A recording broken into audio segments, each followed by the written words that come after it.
En 1939, Władysław Szpilman était pianiste de la radio polonaise, une voix reconnaissable dans la Varsovie de l'entre-deux-guerres, où la communauté juive représentait presque un tiers de la ville.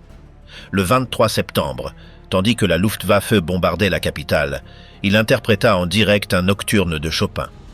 Quelques minutes plus tard, un projectile allemand détruisit le bâtiment et l'émission fut interrompue. Adolf Hitler venait d'entamer l'occupation de la Pologne. Varsovie entrait dans une expérience de domination totale dirigée depuis Berlin et administrée par des figures comme Hans Frank et Heinrich Himmler.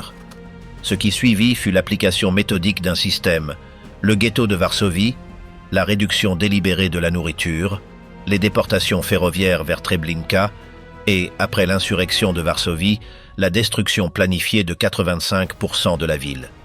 Dans ce processus, Szpilman perdit toute sa famille et survécut caché parmi les ruines, tandis que Varsovie était démolie bâtiment par bâtiment.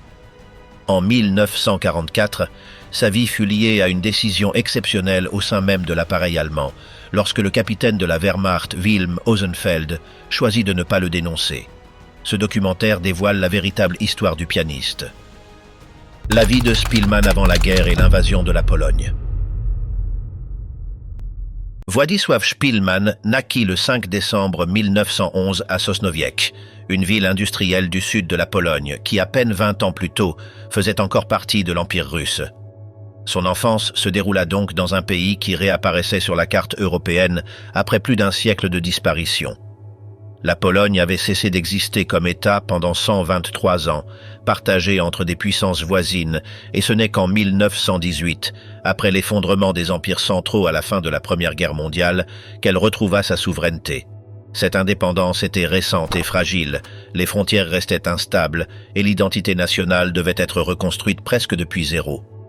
Dans ce contexte de renaissance politique et sociale, Szpilman grandit dans un foyer juif profondément intégré à la vie urbaine polonaise, où la musique n'était pas un ornement culturel, mais une profession concrète et un moyen de subsistance.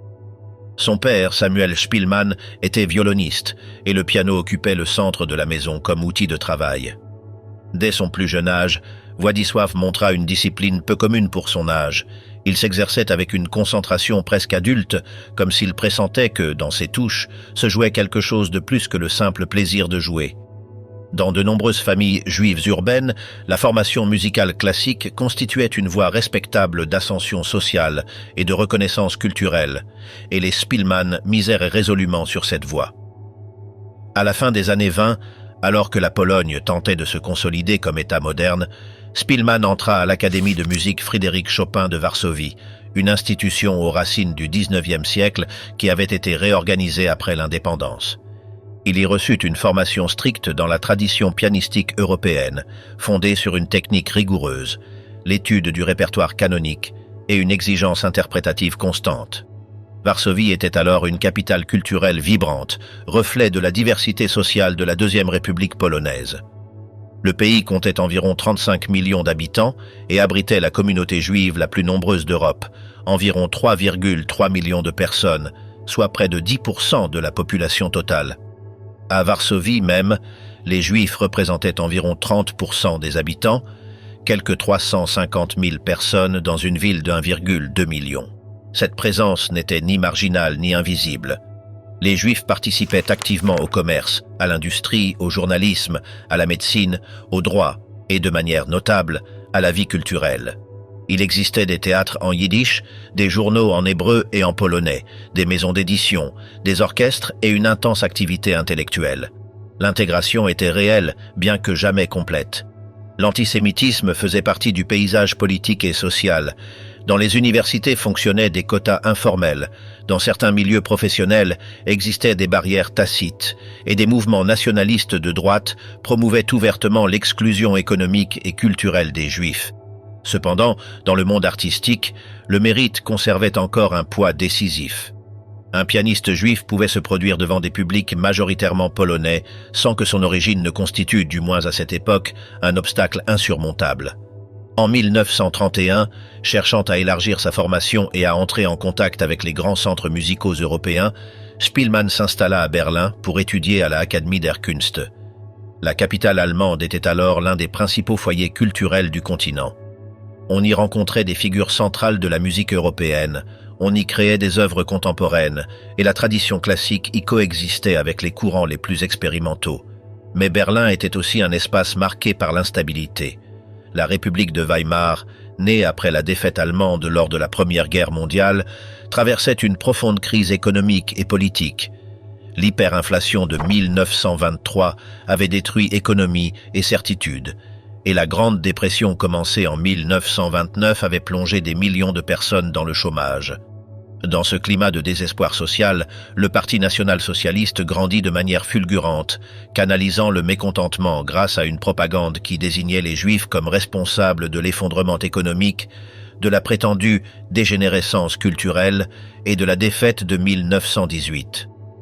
Lorsque Adolf Hitler fut nommé chancelier le 30 janvier 1933, la transformation du pays fut rapide et visible. Quelques mois à peine plus tard, le nouveau régime commença à exclure systématiquement les Juifs de la vie publique allemande. En avril 1933, des boycotts furent organisés contre les commerces juifs, accompagnés d'une propagande agressive qui transformait la discrimination en spectacle de rue. Peu après, une loi expulsa les Juifs de la fonction publique, ce qui toucha de plein fouet les universités, les théâtres et les conservatoires. Musiciens, professeurs et chefs d'orchestre furent renvoyés du jour au lendemain. En septembre de cette même année, fut créée la Chambre de la culture du Reich, un organisme qui contrôlait toute activité artistique et culturelle. Pour pouvoir jouer, enseigner, composer ou publier, il était obligatoire d'appartenir à cette institution, dont les Juifs étaient exclus. La culture allemande se retrouva ainsi régulée selon des critères raciaux. Pour Spielmann, la conclusion fut claire et concrète. Dans l'Allemagne nazie, un musicien juif n'avait aucun avenir possible. Son retour à Varsovie en 1933 ne fut pas un geste de nostalgie, mais une décision de survie. De retour en Pologne, sa carrière se consolida rapidement. Il avait déjà débuté comme pianiste professionnel au début de la décennie et en 1935, il rejoignit la radio polonaise, la station d'État fondée en 1926. La radio était un outil moderne d'une portée immense. À la fin des années 30, plus d'1 million de foyers polonais possédèrent des récepteurs, et les émissions en direct reliaient musiciens et auditeurs dans tout le pays. Pour un interprète, travailler à la radio signifiait visibilité nationale, stabilité économique et prestige professionnel. Spielmann jouait en direct, interprétait du répertoire classique, accompagnait des chanteurs, improvisait du jazz et composait de la musique légère. Sa polyvalence lui permit de devenir une figure reconnue par le grand public, quelqu'un qui dépassait les cercles spécialisés et entrait dans les foyers de milliers de personnes. Ses compositions circulaient en disques et en partitions, et son nom s'associait à une Pologne moderne, urbaine et culturellement vivante. Cependant, tandis que sa vie professionnelle semblait se stabiliser, le climat politique européen se détériorait à un rythme accéléré. En mars 1939, l'Allemagne occupa la Tchécoslovaquie, violant des accords internationaux récents. Et en août, elle signa avec l'Union soviétique un pacte qui incluait le partage secret de la Pologne entre les deux puissances. Le pays se retrouvait pris au piège entre deux régimes totalitaires. À Varsovie, la tension se ressentait dans les rues et dans les titres des journaux. On parlait de mobilisation, d'ultimatum, de guerre imminente. La population commençait à stocker des aliments et à se préparer au pire, sans savoir avec certitude quand ni comment il arriverait. Ce moment arriva le 1er septembre 1939, lorsque l'Allemagne envahit la Pologne. En quelques jours, la machine militaire allemande avança vers Varsovie, appliquant une stratégie de guerre éclair fondée sur des bombardements massifs et des mouvements blindés. Le 8 septembre commença le siège de la capitale, soumise à des attaques aériennes quotidiennes. À la fin du mois, après une dévastation généralisée et des milliers de victimes civiles, la ville capitula.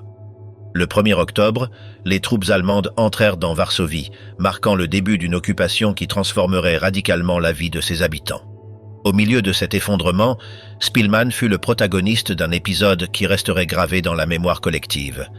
Le 23 septembre 1939, tandis que des bombes tombaient sur la ville, il joua en direct pour la radio polonaise un nocturne de Chopin. Ce fut la dernière émission avant qu'un projectile n'atteigne le bâtiment de la station et n'interrompe la transmission. Le silence qui suivit symbolisa bien plus que la destruction d'un studio. Il marqua la fin d'une ère culturelle et le début d'une autre, définie par l'occupation, la censure et le contrôle. L'occupation allemande de la Pologne fut formalisée quelques semaines après la chute de Varsovie, lorsque, le 26 octobre 1939, Adolf Hitler signa le décret réorganisant le territoire conquis. Les régions occidentales furent annexées directement au Reich, tandis que le centre du pays, y compris Varsovie, fut intégré dans une entité administrative séparée connue sous le nom de gouvernement général. Ce territoire ne fut conçu ni comme un État, ni comme une zone provisoire, mais comme un espace colonial soumis à une exploitation et à un contrôle absolu. Son administration fut confiée à Hans Frank, qui établit son siège à Cracovie et clarifia dès le début la nature du régime qui s'imposerait. La Pologne n'aurait ni autogouvernement ni droit civil, et sa population serait gouvernée par la force, l'intimidation et l'élimination systématique de toute forme de leadership intellectuel ou social. Professeurs, avocats, prêtres, écrivains et officiers de l'armée furent arrêtés, déportés ou exécutés dans une opération destinée à détruire la capacité de résistance organisée du pays.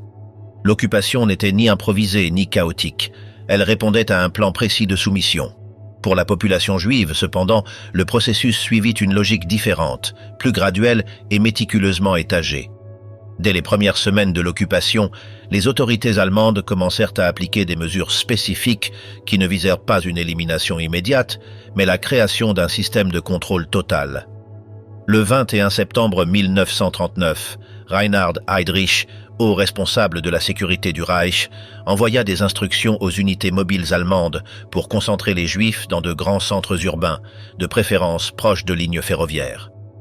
Bien que l'objectif final ne fût pas explicité, la direction du processus était claire, isolée, concentrée et surveillée. La violence existait, mais le noyau du plan était administratif. La persécution se construisait décret après décret, ordre après ordre, habituant la population à une nouvelle normalité de plus en plus restrictive. Ce changement devint visible immédiatement dans la vie quotidienne. En novembre 1939, il fut imposé à tous les Juifs de plus de 10 ans l'obligation de porter un brassard blanc avec une étoile de David bleue sur le bras. Il ne s'agissait pas d'un symbole religieux ou culturel, mais d'une marque imposée de l'extérieur, destinée à transformer l'identité en un signe permanent.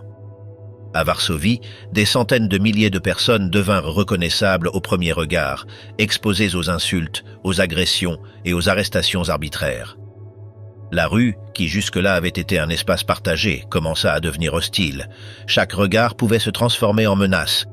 L'humiliation publique s'intégra à la routine quotidienne, et avec elle un sentiment constant de vulnérabilité. À cette identification forcée succéda rapidement l'exclusion économique.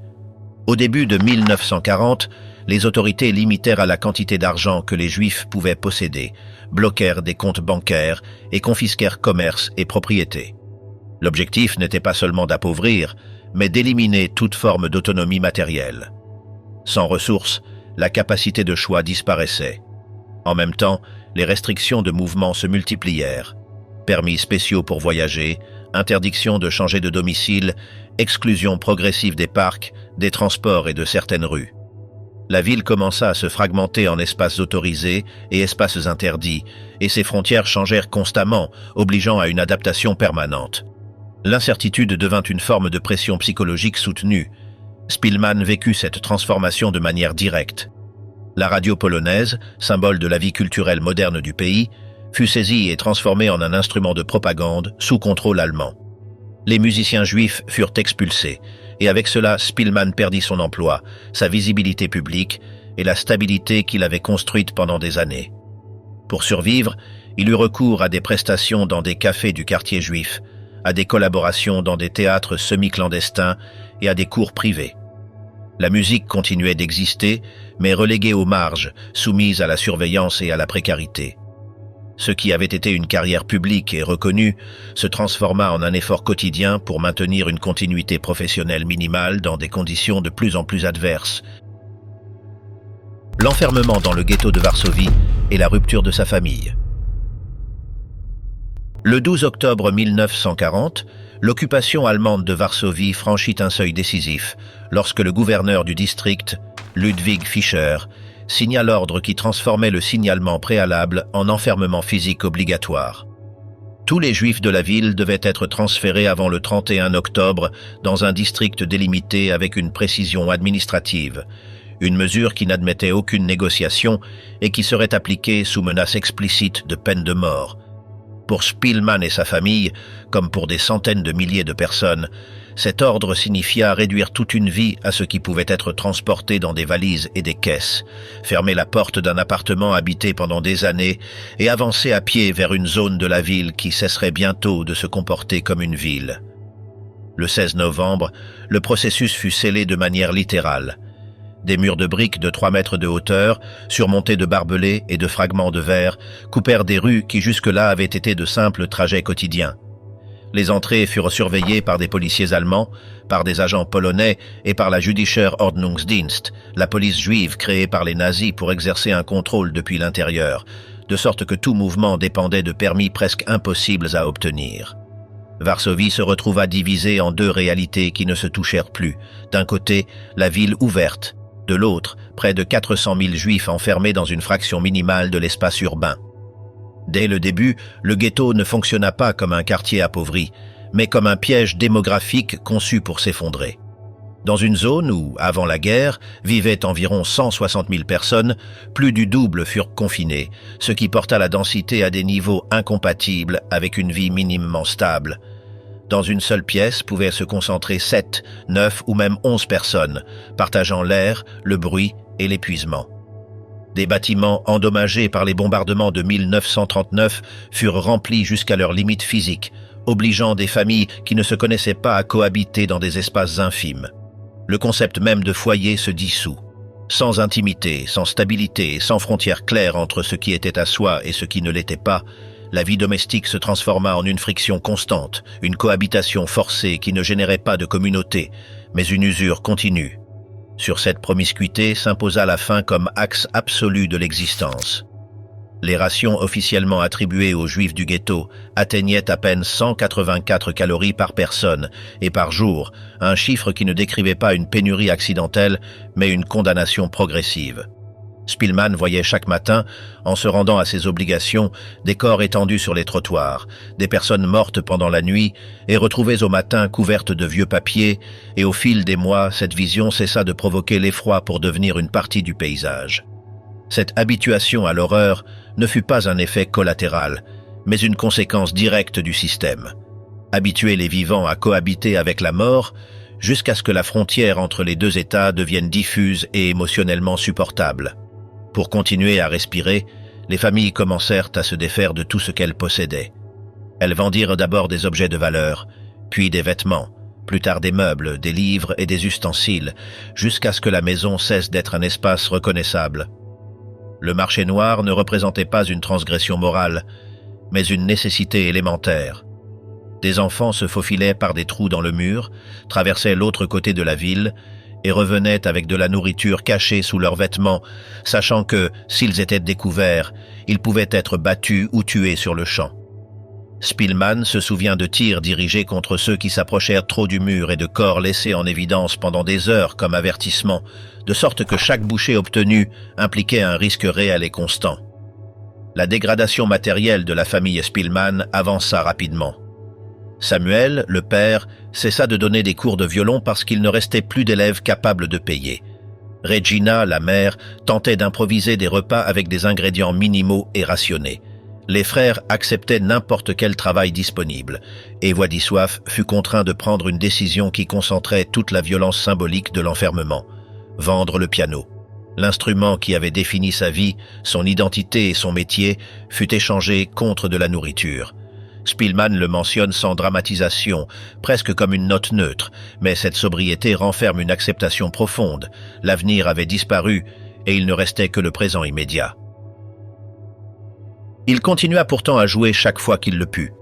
Il obtint du travail comme pianiste dans des cafés du ghetto, des espaces fréquentés par ceux qui disposaient encore de ressources, comme des contrebandiers, des commerçants du marché noir et des membres du Judenrat.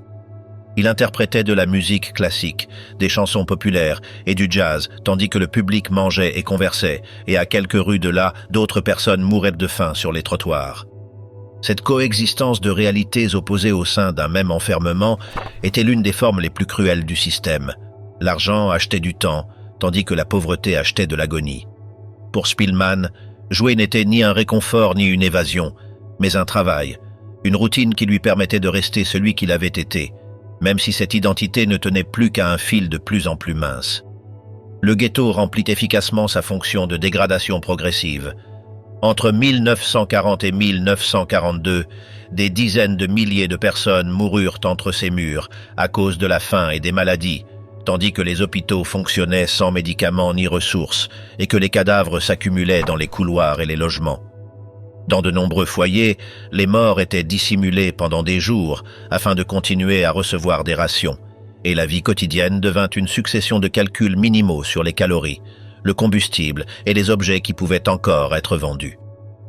La dignité cessa d'être un principe pour devenir un luxe inaccessible. Pour Spillman, cette période se traduisit par un lent videment intérieur, où la faim non seulement affaiblissait le corps, mais érodait le caractère, tendait les liens familiaux et transformait chaque décision en un fardeau moral insupportable, tandis qu'une seule question sans réponse se répétait en arrière-plan. Jusqu'à quand? Cette limite se rompit définitivement le 22 juillet 1942, lorsque commença la soi-disant « grosse action Warschau » et que le ghetto cessa d'être un espace d'usure pour devenir une antichambre directe de la mort. À partir de ce jour, les autorités allemandes exigèrent du Judenrat la livraison quotidienne de milliers de personnes pour leur prétendue réinstallation à l'Est, une formule administrative qui dissimulait une réalité différente.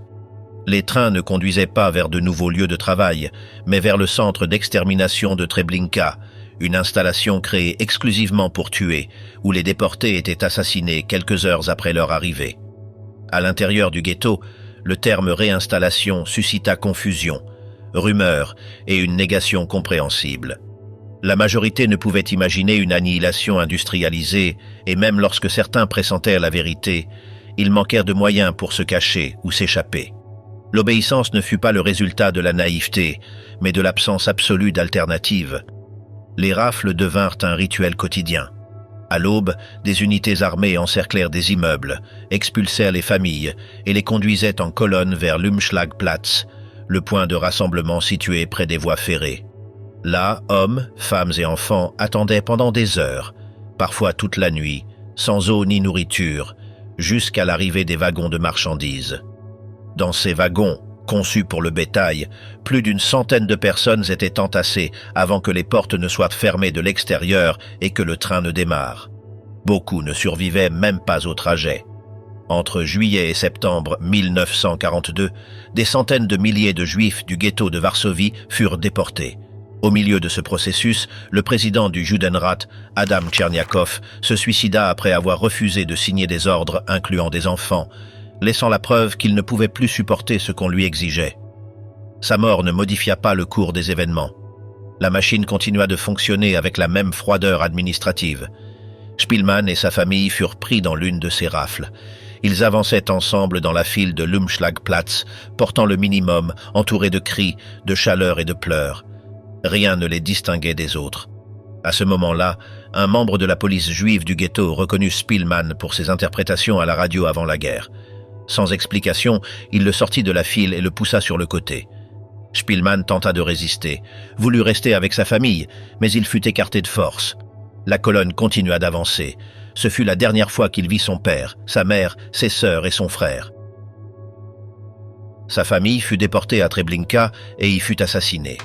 Spillman ne connut jamais le moment exact de leur mort, car dans cet endroit, le temps entre l'arrivée et l'assassinat se mesurait en heures. Ce qu'il comprit, en revanche, fut que sa survie n'avait pas été le fruit d'une décision personnelle, mais d'une intervention minimale et arbitraire au sein d'un système gigantesque. Une reconnaissance fortuite, un geste isolé, suffirent à le séparer de la mort. Cette fragilité de la frontière entre vivre et disparaître l'accompagna comme un fardeau silencieux durant le reste de sa vie.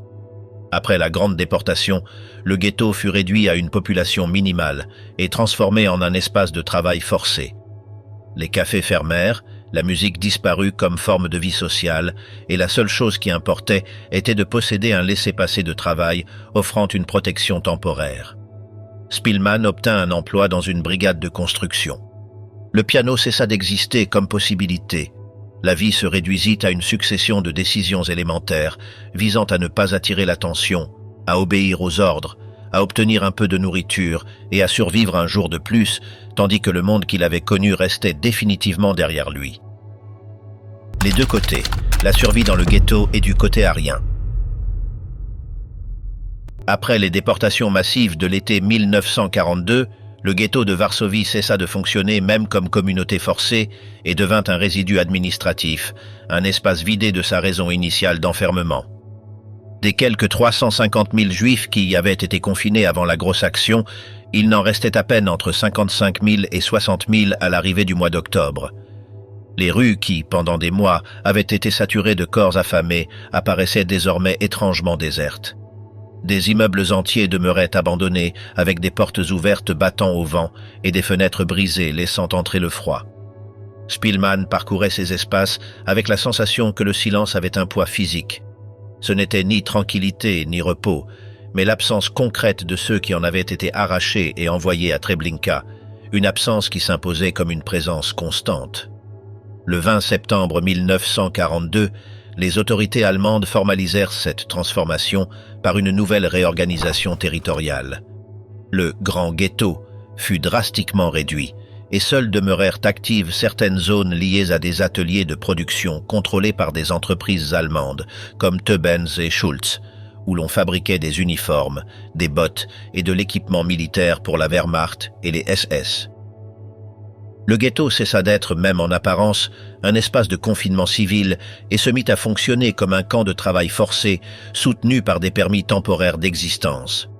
Dans ce nouvel ordre, avoir un emploi signifiait posséder un Ausweis, un laissez-passer de travail qui offrait une protection précaire face à de nouvelles sélections. Il ne garantissait pas la vie, mais en repoussait la fin. Ne pas disposer de ce document impliquait que la survie se mesurait en jours, parfois en heures. Spillmann obtint du travail parce qu'il n'y avait pas d'alternative. Il passa d'un pianiste reconnu à un ouvrier anonyme chargé de transporter des gravats, de démolir des bâtiments en ruine et d'obéir aux ordres sans poser de questions. La ration officielle restait insuffisante pour soutenir le corps, en dessous de ce qui était nécessaire pour vivre, de sorte que la survie dépendait du marché noir, de la contrebande, de petits vols et de faveurs impossibles à rendre. L'un de ses premiers travaux consista à démolir des murs de l'ancien Grand Ghetto, des secteurs que les autorités réclamaient après avoir déporté la majorité de leurs habitants. Arracher des briques en sachant que ces murs avaient contenu des centaines de milliers de personnes revenait à participer au démantèlement physique de l'enfermement, à détruire l'architecture de sa propre captivité, tandis que la logique de cette captivité demeurait intacte sous une autre forme. Ce travail, cependant, ouvrit une possibilité ambiguë. Dans certaines tâches, à lui et à d'autres ouvriers, il leur était permis de sortir brièvement du côté dit « arien » de Varsovie.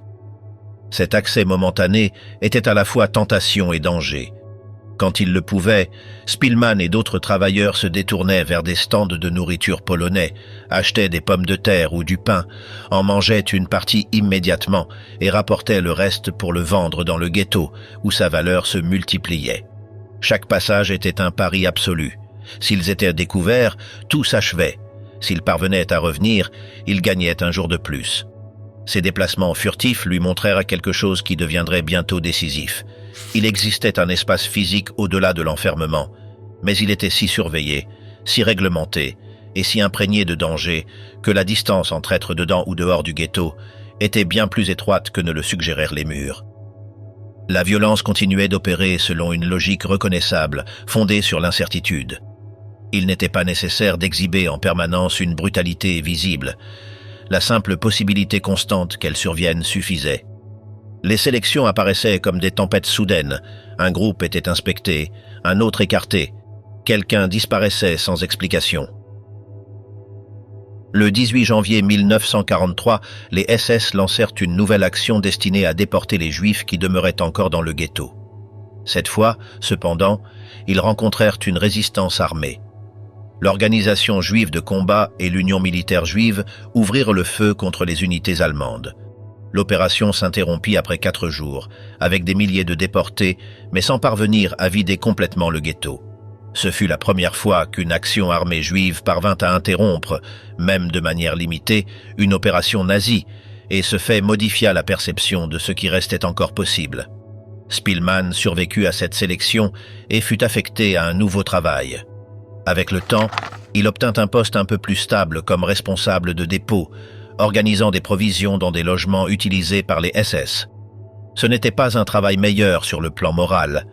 Il impliquait d'être proche de l'ennemi, de supporter sa présence quotidienne, de cohabiter avec le dégoût et la peur.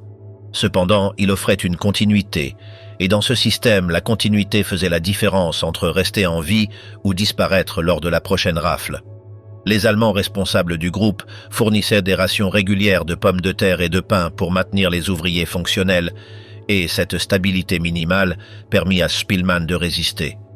En même temps, il participa de manière marginale à des tentatives clandestines d'introduire des armes dans le ghetto, de petites collaborations mais significatives avec la résistance qui se préparait. Même affaibli par la faim et dévasté par la perte de sa famille, persistait encore en lui quelque chose qui refusait d'accepter la réduction complète à la passivité.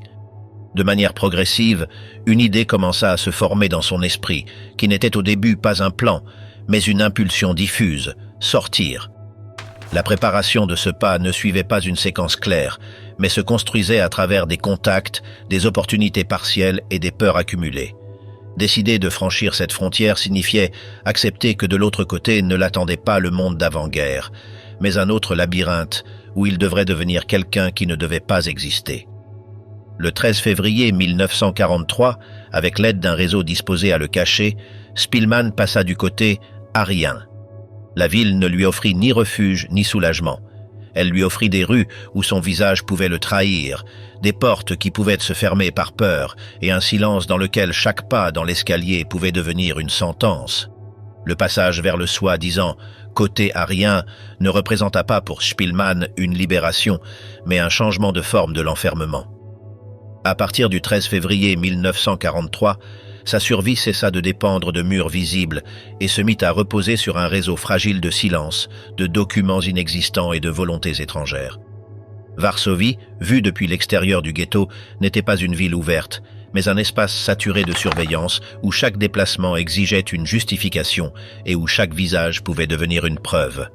Les contrôles étaient constants, les documents obligatoires et les dénonciations fréquentes. Circuler sans identification signifiait la mort immédiate, et porter de faux papiers impliquait le même risque. Spillmann ne possédait ni les uns ni les autres. Dès ce moment, sa vie fut réduite à une condition essentielle, ne pas être vu. Son premier refuge fut un atelier de peinture, un lieu choisi non par hasard, mais par nécessité. Les artistes s'avéraient vivre avec des horaires irréguliers, des visites peu prévisibles et une certaine tolérance au silence, ce qui offrait une coartade minimale pour une présence qui ne devait pas s'expliquer. La clandestinité exigeait d'apprendre un nouveau langage corporel, respirer sans bruit lorsqu'on entendait des pas dans l'escalier, ne pas tousser même si la poitrine brûlait, éviter les fenêtres même pendant la journée et calculer chaque geste quotidien comme s'il s'agissait d'un mouvement en territoire ennemi.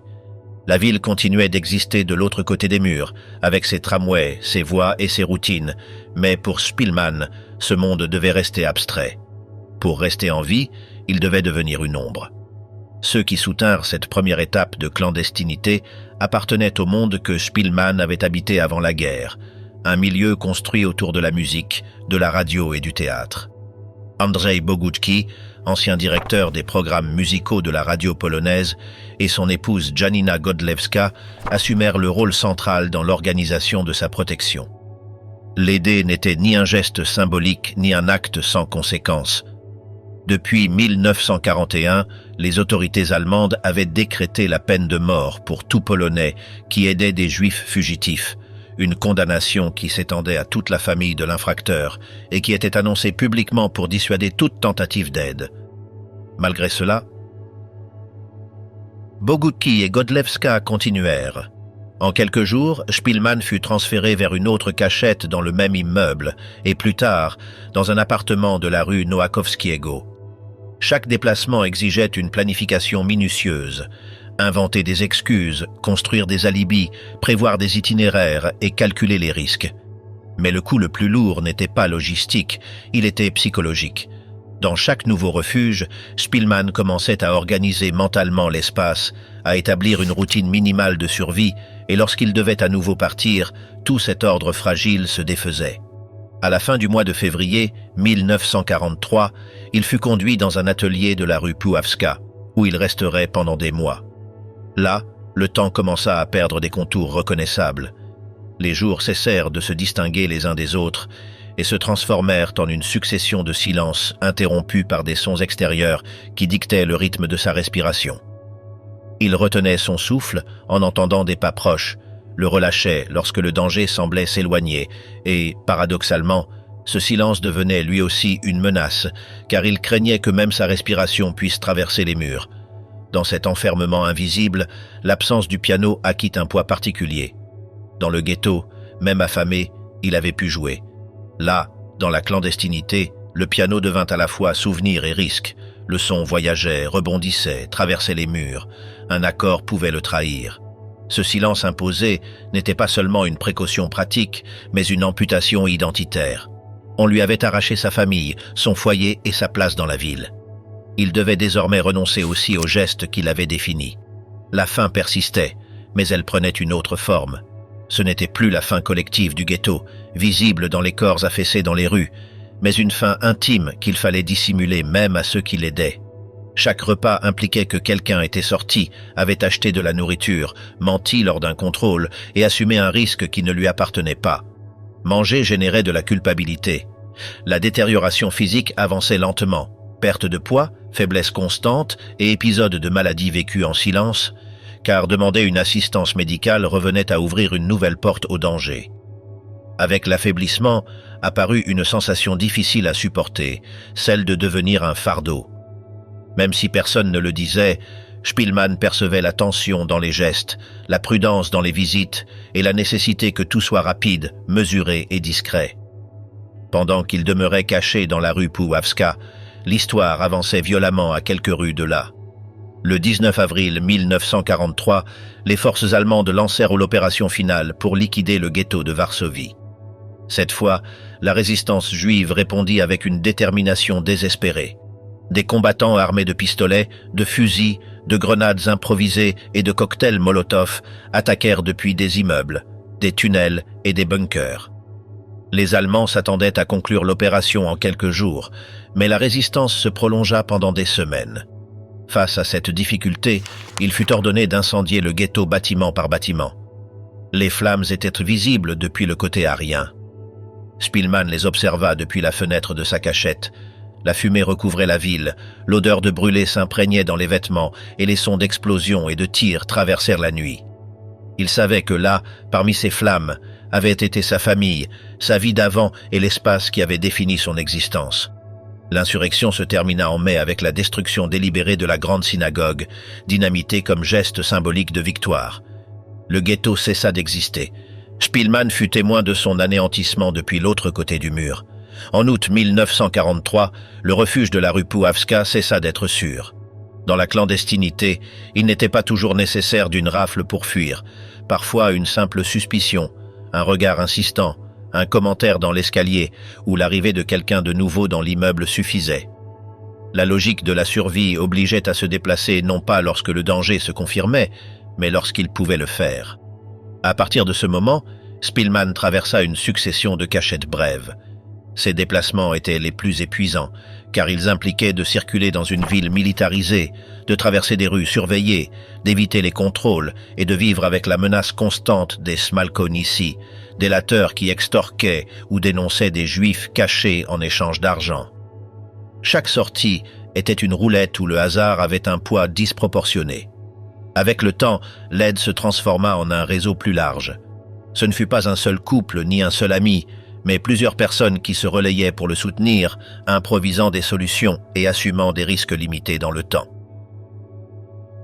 Dans le récit ultérieur de sa survie, Spillman mentionnerait une trentaine de personnes non juives impliquées d'une manière ou d'une autre dans sa protection. Mais ce réseau avait aussi ses limites. Tous ne pouvaient pas aider en permanence. La peur se propageait facilement, et sous l'occupation, la peur pouvait se transformer en abandon. Dans cette période, la résistance psychologique ne ressemblait pas à l'espoir. C'était une discipline sèche, faite d'habitudes minimales. Se lever sans bruit, ne bouger que lorsque c'était indispensable, écouter avant d'agir et accepter qu'une journée puisse se terminer sans incident tout en ayant été une journée dangereuse. Finalement, grâce à l'intervention de Helena Lewicka, Spilman fut transféré dans une chambre des allégés Niepodległości où il resterait pendant une longue période. À ce moment-là, son corps n'était plus qu'une ombre de ce qu'il avait été. Il pesait moins de 50 kilos, ses mains tremblaient et son visage était creusé par l'épuisement. Pourtant, il était toujours en vie. Tandis que Varsovie continuait de se transformer sous l'occupation et s'approchait d'une nouvelle catastrophe, Spilman demeurait immobile dans sa cachette, invisible et silencieux, suspendu dans une attente sans horizon clair, attendant que le monde cesse de se détruire ou qu'il se détruise complètement selon ce qui arriverait en premier. Varsovie en flammes et la rencontre avec Wilm Ozenfeld. En 1944, Varsovie n'était plus une ville intacte, mais elle n'était pas non plus entièrement morte. Depuis sa cachette des allégés Niepodległości, Spilman percevait ce pouls résiduel comme on perçoit une horloge depuis une pièce voisine. On ne voit pas le mécanisme, mais le battement persiste. Dehors, les rues continuaient de produire des sons reconnaissables. Pas précipités, moteurs, ordres criés en allemand, tandis qu'à l'intérieur, sa vie s'était réduite à une discipline absolue du silence. Il avait appris à ne jamais se montrer, à respirer sans se trahir, à écouter sans bouger, et pourtant la ville se glissait par des fentes invisibles sous forme de rumeurs sur l'avancée du front oriental, sur les soviétiques approchant de la Vistule et sur la résistance polonaise préparant quelque chose de décisif. Ce n'était pas l'espoir qui flottait dans l'air, mais une tension accumulée pendant des années, une attente chargée de violence imminente. Le 1er août 1944, cette tension se transforma en explosion. L'Armia Krajowa, l'armée clandestine de la résistance polonaise, lança l'insurrection de Varsovie avec pour objectif de libérer la ville avant l'arrivée de l'armée rouge. La décision répondait à un calcul politique et militaire complexe. Les soviétiques se trouvaient à quelques kilomètres de la ville, avaient atteint la rive orientale de la Vistule la veille. Et depuis Londres, le gouvernement polonais en exil pressait pour que Varsovie soit libérée par des forces polonaises avant de passer sous contrôle soviétique. Le plan, conçu comme une action rapide dans le cadre de l'opération Tempête, reposait sur une estimation fatalement optimiste. On s'attendait à ce que l'insurrection ne dure que 2 ou 3 jours, le temps de prendre des points stratégiques et de recevoir un soutien allié. La réalité fut tout autre. Le soulèvement se prolongea pendant 63 jours et transforma Varsovie en un théâtre de destruction systématique. Pour Spilman, l'insurrection ne commença ni comme un mot d'ordre héroïque, ni comme un geste épique, mais comme un changement immédiat dans le son de la ville.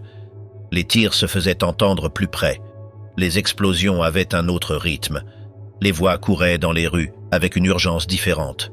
Le crépitement des armes se glissait à travers des murs qui ne protégeaient plus vraiment. Sa situation était cruellement contradictoire. Il se trouvait sur une large avenue, dans une zone où se concentraient des unités administratives et logistiques allemandes, dans un immeuble qui n'offrait aucune protection réelle et avec une identité qu'il ne pouvait révéler, même à ceux qui combattaient les occupants. Depuis une fenêtre élevée, il observait des barricades improvisées avec des pavés et des meubles, des colonnes de fumée indiquant des positions attaquées et les mouvements de combattants polonais. Mais cette position privilégiée pour voir était totalement inutile pour agir. Pour quelqu'un caché, l'insurrection ne signifiait pas participation, mais désordre extrême. Patrouilles allemandes imprévisibles, disparition des horaires de silence et risque constant que tout mouvement intérieur coïncide avec une fouille ou un tir croisé. La réponse allemande fut immédiate et brutale. Le 5 août, Heinrich Himmler ordonna que Varsovie soit rasée et que sa population soit éliminée sans distinction. Les forces envoyées n'étaient pas des unités régulières destinées au combat conventionnel, mais des formations spécialisées dans la répression, composées d'hommes habitués à la violence extrême. Dans des quartiers comme Wola et Ochota, la répression se traduisit par des massacres systématiques au cours desquels des dizaines de milliers de civils furent tués en quelques jours à peine. Les victimes n'étaient pas des combattants, mais des familles sorties de caves, des hôpitaux évacués de force et des personnes fusillées dans des cours, des rues et des places sans le moindre interrogatoire. La violence ne cherchait pas seulement à écraser l'insurrection, mais à détruire la capacité même de résistance de la population par un terrorisme visible et exemplaire. Depuis sa clandestinité, Spillmann commença à percevoir que les Allemands ne se contentaient pas de combattre les insurgés, mais appliquaient une méthode d'évacuation forcée immeuble par immeuble. Les pas dans l'escalier cessèrent d'être un risque occasionnel pour devenir l'annonce de fouilles systématiques. La procédure se répétait avec précision. Les soldats montaient étage par étage, frappaient aux portes, ordonnèrent la sortie immédiate des habitants et marquaient les logements vidés d'une croix de craie blanche pour indiquer aux unités de démolition ce qui devait être détruit ensuite. Lorsque la guerre pénètre dans un immeuble selon cette logique, les cachettes cessent d'être des refuges et deviennent des pièges avec date d'expiration. Pour Spillmann, ce moment arriva le 12 août, lorsqu'une unité de la Wehrmacht chargée de nettoyer la zone encercla son immeuble, ordonna l'évacuation immédiate et le marqua pour la démolition. Évacuer signifiait rejoindre des colonnes de civils envoyés au camp de transit de Prouchkov, où les Allemands séparèrent les hommes en âge militaire des femmes et des enfants, avant de les déporter vers des camps de travail ou de concentration. Pour lui, entrer dans cette colonne sans document valide et avec un aspect physique susceptible de le trahir lors d'un contrôle superficiel revenait à s'exposer à une identification immédiate. Au fil des jours, Varsovie commença à se transformer en quelque chose de différent d'une ville habitée. L'insurrection avait converti des quartiers entiers en labyrinthes de ruines, de fumée et de barricades. Des dizaines de milliers de civils furent évacués de force et le paysage urbain se vida progressivement. Depuis l'intérieur, Spillmann percevait une étrangeté presque physique. Après certaines explosions, s'ouvraient des moments de calme artificiel, comme si le son lui-même restait suspendu, puis le feu revenait sous forme d'incendie provoqué qui illuminait des murs n'ayant déjà plus de fonction structurelle. Cette illumination fugace était dangereuse, car elle transformait les fenêtres en cadres visibles depuis la rue, exposant toute silhouette à des observateurs armés. Dans ce contexte, l'idée même de ville commença à se dissoudre. À la fin du mois d'août, Spillmann se déplaça de nouveau et l'immeuble où il arriva n'était déjà plus qu'une carcasse brûlée, avec des pièces ouvertes au ciel, des escaliers noircis et des conduites exposées. La survie se réduisit à des besoins matériels minimaux. Obtenir de l'eau impliquait de chercher des flaques accumulées dans des récipients improvisés, dans des baignoires fissurées ou dans des recoins où la pluie restait piégée, car le système d'approvisionnement avait été détruit. Obtenir de la nourriture signifiait fouiller des appartements abandonnés à la recherche de boîtes oubliées, de bocaux de conserve ou de sacs de farine que les évacués n'avaient pas pu emporter. Dans ce type de faim, le corps ne demande pas de variété, il demande de la continuité.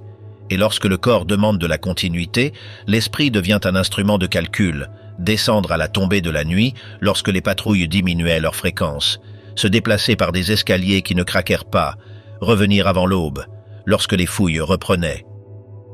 Après la capitulation de l'insurrection le 2 octobre, Varsovie fut pratiquement vidée. En quelques semaines, les autorités allemandes évacuèrent les civils restants et déclarèrent la ville zone militaire exclusive. Ce qui demeura n'était pas une ville occupée, mais un espace inhabité par décision administrative.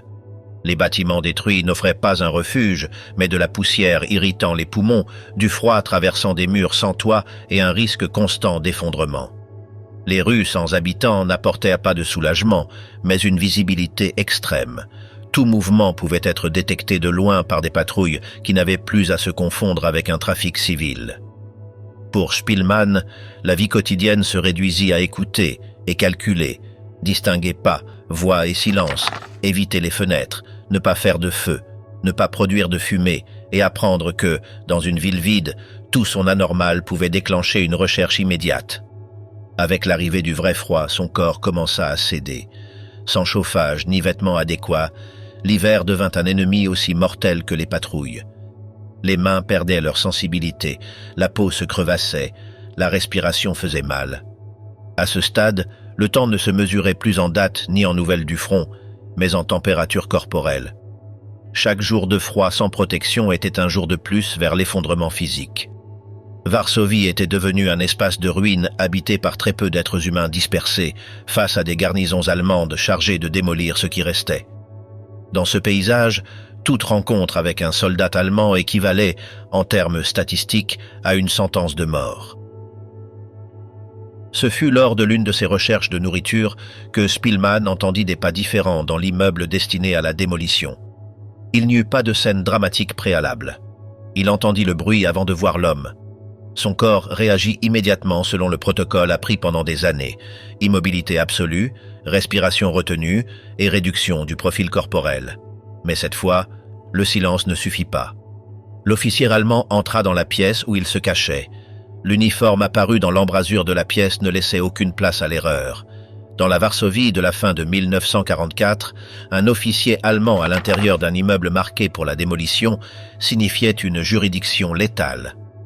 Pour Spillman, l'attente de la mort ne fut pas une réaction émotionnelle désordonnée, mais la conclusion logique de plusieurs années d'observation. Il avait vu comment des rafles entières se terminaient à Treblinka, comment l'évacuation civile conduisait à des camps de transit et comment la simple présence humaine dans des zones interdites déclenchait des exécutions sommaires sans aucune procédure. L'officier s'approcha de lui et lui demanda en allemand qui il était et ce qu'il faisait là. Toute réponse était dangereuse.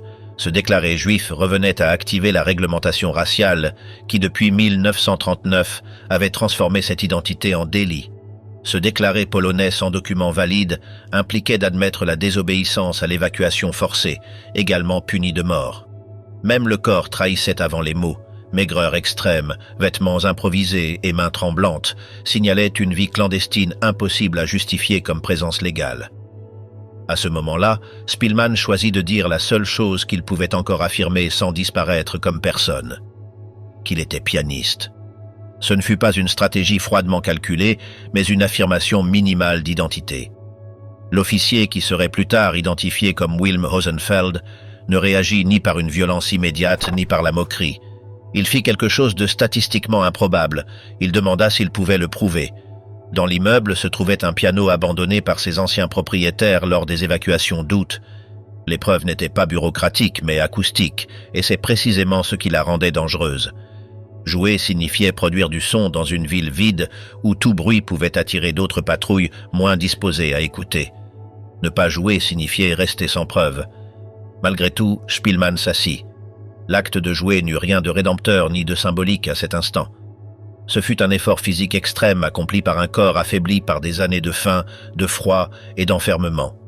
Ses doigts, engourdis et à la sensibilité réduite, durent exécuter des mouvements qui dépendaient d'une mémoire musculaire intacte, contrôler des dynamiques fines et soutenir un phrasé expressif sur un instrument désaccordé par l'abandon et les brusques variations de température.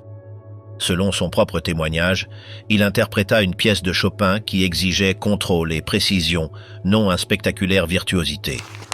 Ce qui fut décisif ne fut pas l'œuvre en elle-même, mais le fait vérifiable que cela n'était pas une imposture. Il joua avec la compétence de quelqu'un qui avait vécu de cet art avant que le monde ne se referme sur lui. Hosenfeld écouta et décida de ne pas activer le protocole attendu par le système. Cette décision ne le plaça pas hors de l'appareil occupant, ni ne l'absout de son appartenance à celui-ci, mais elle fit de lui une anomalie statistique. Aider un juif caché à Varsovie, en novembre 1944, alors que la ville avait été déclarée zone militaire et que la politique allemande ordonnait l'élimination totale de toute présence civile non autorisée, impliquait un risque institutionnel réel. Malgré cela, il choisit d'aider. Non par des discours ni des déclarations idéologiques, mais par des actions concrètes. Il lui indiqua un endroit plus sûr dans le grenier de l'immeuble, moins visible depuis la rue. Il commença à lui apporter de la nourriture provenant de rations militaires, principalement du pain et des conserves. Il lui fournit un manteau militaire en laine épaisse, qui offrait une protection thermique décisive contre le froid. Ce manteau, qui acquérait plus tard une charge symbolique, était alors une barrière physique contre l'hypothermie. L'aide se maintint pendant des semaines. Hosenfeld revint à plusieurs reprises, laissa des provisions et partagea des informations élémentaires sur les mouvements de troupes qui permettaient à Spillman de calculer quand le risque était plus ou moins élevé.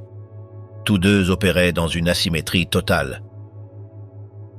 Spillman dépendait d'un officier dont la position pouvait changer d'un jour à l'autre et dont la décision pouvait se renverser sans avertissement. Hosenfeld, pour sa part, violait en pleine conscience une réglementation militaire qui punissait sévèrement toute aide apportée à une population considérée comme hostile. Il n'y avait ni garantie, ni pacte, ni sécurité future. Seulement une continuité fragile, soutenue par des visites périodiques et un silence absolu. Spielmann ne construisit pas une confiance pleine. La clandestinité avait enseigné que même les gestes apparemment bienveillants pouvaient se transformer en pièges et que l'aide pouvait se retirer au moment le plus inattendu. Mais il avait aussi appris quelque chose de plus dur et de plus réel.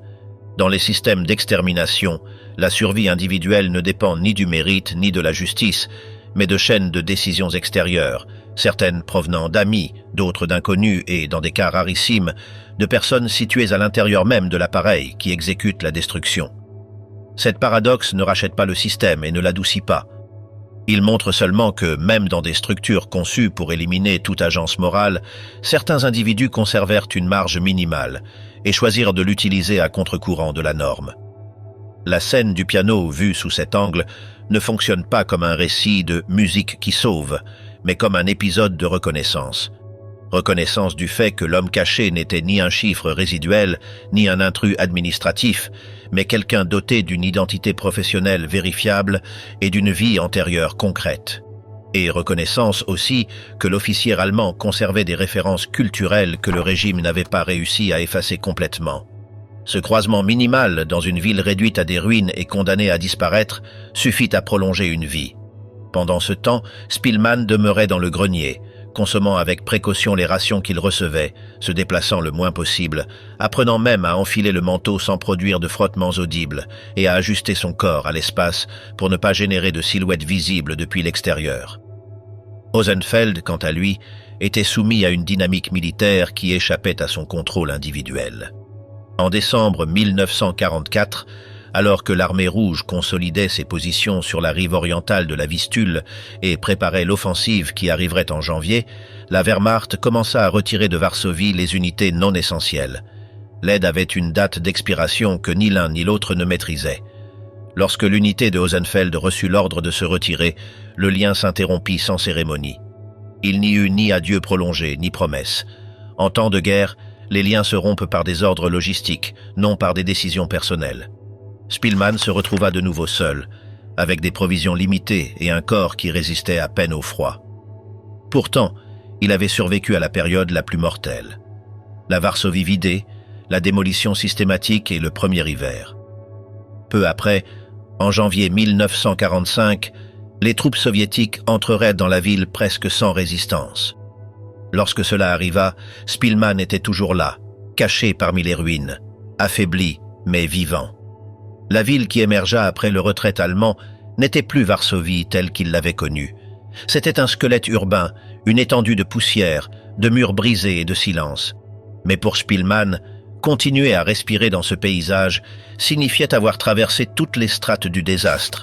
Le ghetto, la déportation, la perte absolue, la clandestinité, l'insurrection, l'anéantissement urbain et la rencontre improbable qui avait fait pencher la balance dans le dernier segment.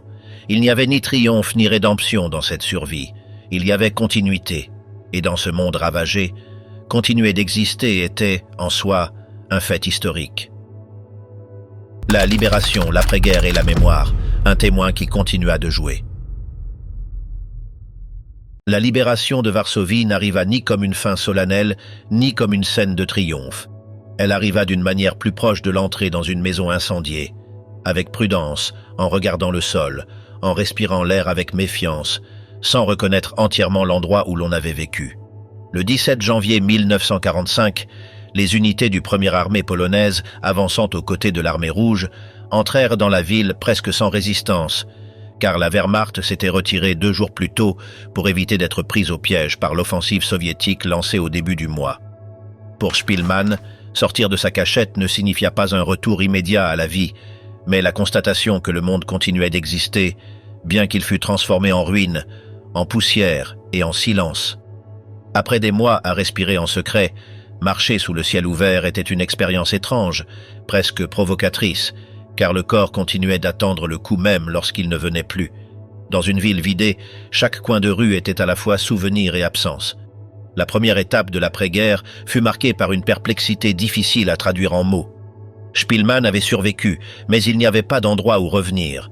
Varsovie était détruite en grande partie, sans services essentiels, sans transport et sans structure urbaine reconnaissable.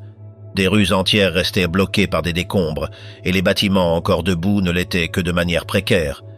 De la ville qui avait abrité plus d'1 million de personnes avant la guerre, il ne restait qu'une fraction minimale d'habitants, dont beaucoup étaient des nouveaux arrivants, des déplacés ou des réfugiés. Pour les Juifs, la situation était encore plus radicale. La communauté qui avait été l'une des plus grandes d'Europe avait pratiquement disparu. Il n'y avait ni voisins à retrouver, ni rituel de deuil partagé.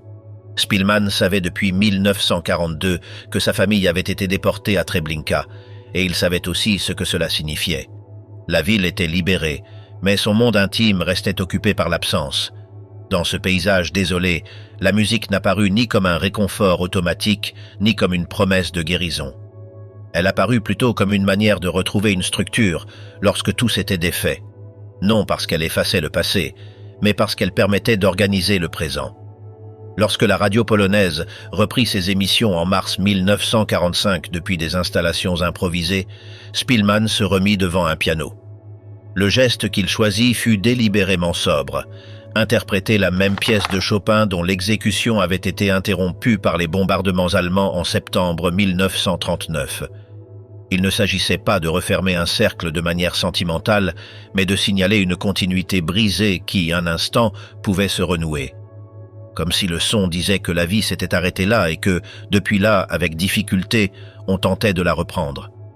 Dans les années immédiates de l'après-guerre, Spilman reprit son travail à la radio polonaise et en vint à occuper des postes de responsabilité dans le domaine musical. Reconstruire une carrière artistique dans un pays dévasté ne dépendait pas seulement du talent, mais d'une discipline soutenue, alors que le corps portait encore les traces de la faim, du froid et de la peur prolongée.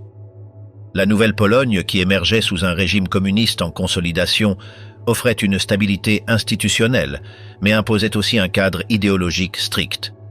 La vie culturelle existait, les scènes fonctionnaient, et le public revenait peu à peu, mais tout se déroulait dans des limites définies par la censure et la surveillance. Spilman ne fut ni une figure visible de l'opposition, ni un instrument de propagande. Il fut, avant tout, un musicien professionnel travaillant dans le système disponible, conscient de ses restrictions et de ses silences obligés. En même temps, il continua de composer avec intensité. Sa production ultérieure fut vaste et diverse, englobant des chansons populaires qui circulèrent dans tout le pays et des œuvres destinées aux salles de concert. Il fonda un ensemble de musique de chambre qui donna des milliers de représentations et participa activement à la vie musicale polonaise pendant des décennies. En 1961, il impulsa la création du Festival international de la chanson de Sopot, qui deviendrait avec le temps une référence culturelle stable. Derrière ces réussites visibles se trouvait une dimension moins évidente. Pour quelqu'un qui avait passé des années sans pouvoir exister publiquement, organiser de la musique pour des milliers de personnes était une manière de reprendre une place dans le monde sans avoir à justifier sa présence. Ce retour à la vie publique, cependant, n'effaça pas les marques invisibles de l'expérience. L'après-guerre apporta un type particulier de deuil, un deuil sans corps, sans tombe et sans adieu. À cette absence s'ajoutait la culpabilité du survivant, une question persistante qui ne se résout pas par des arguments rationnels. Pourquoi moi? Pourquoi pas eux? Spilman porta cette tension d'une manière caractéristique. Il ne fut pas un narrateur qui se présentait comme victime ni comme héros, mais quelqu'un qui travailla, composa et joua, tout en conservant un noyau de silence qui ne cherchait pas à être exhibé. L'écriture occupa pour cette raison une place centrale. En 1946, à peine un an après la libération, son témoignage fut publié sous le titre « Mort d'une ville », préparé avec la collaboration du critique musical Jerzy Waldorf. La proximité temporelle du texte est significative. Il ne s'agissait pas d'une mémoire reconstruite des décennies plus tard, mais d'une tentative précoce d'ordonner ce qui avait été vécu avant que l'histoire publique n'absorbe tout.